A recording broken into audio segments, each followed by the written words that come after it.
So, if you had all the time or money you needed, what would you do? What's the answer to that question?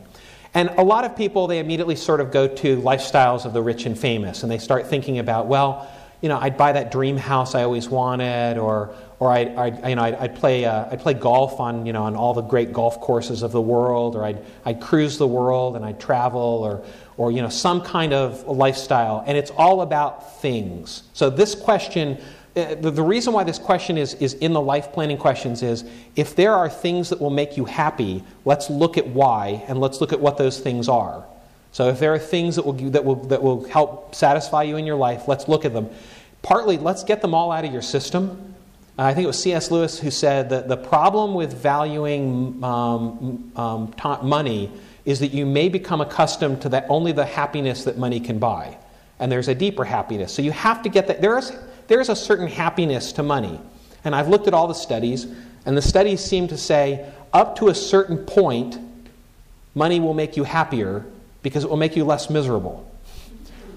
Beyond that point, money has no effect, or maybe a slightly negative effect on your happiness. And that point is somewhere between $50,000 and $70,000 a year. So up until $50,000 or $70,000, yeah, money actually does. You can buy the things you need to buy. You can go the places you need to go. If you need to fly somewhere, you can pay for it. Beyond about $50,000 or $70,000 a year, it may have a slight negative effect. And I know some people who graduated from econ or Darden Business School. They're making three-figure incomes, hundreds of thousands of dollars in their lifestyle, and they're trapped in a lifestyle they don't want to have because they are spending it all.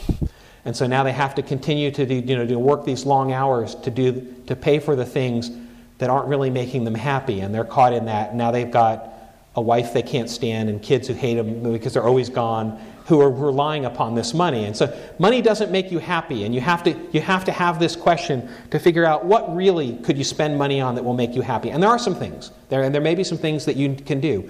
And one of the funnest things is to take about 60% of our clients are frugal super savers. And so they're spending this, here's zero, and they're spending this much money. They've saved all their life and they could spend this much money. And it's really fun to point out to them that they're never going to be able to spend all the money they have because they're so frugal. Now, not all our clients are like this. Some clients need to have their spending reined in. And it's like, you're going to run out of money by the time you're 72. And what are you going to do then? We need to adjust your lifestyle. But what's fun about that is there's no way they could ever increase their spending up to here. But they could increase their spending up to here and enjoy it 10 times more than the client whose spending already is up to here. And maybe what that means is once a year they can have a vacation and they can pay for all their kids and grandkids to come on the vacation, pay their plane fares and pay for the house and pay for all the food, and they can do that. I see enough grins out there that I know half of you are doing that already. And that's what you do with your money. And that's a wonderful thing to do with their money. Or they can go on a cruise and take their daughter along with them, and just have that fun experience together. Or they have a charity that they support and they've always wanted to give more, but they were never sure they could. And the financial planning aspect shows them, yes, they could give more to that charity. And it brings such a great joy and delight. So there are things that money can be spent that will increase your happiness, be in line with your values, and this question sort of is designed to figure that out. If you had all the money in the world, what would you do? And then can you do that anyway? Because sometimes there are things you can do and it doesn't cost you anything. As an example, my father is, as was mentioned, a brilliant man. He's a role model in many ways. The only thing my father has ever failed at is retirement. His current job, he was teaching a sophomore seminar at Stanford for many years. His current job is lecturing on board cruise ships. And so he gets his way paid free, and he takes a guest for free, and he lectures. And he's a Marotta, so it's hard to shut him up. So he loves talking. I mean, he would pay to be on the cruise and go lecture.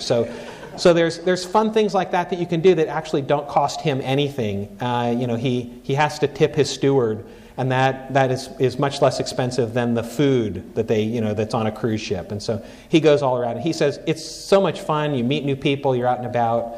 So there's an example of something where you can combine frugality and something that you may want to do. And he's been on more cruises than a lot of people I know. So he's just cruising constantly.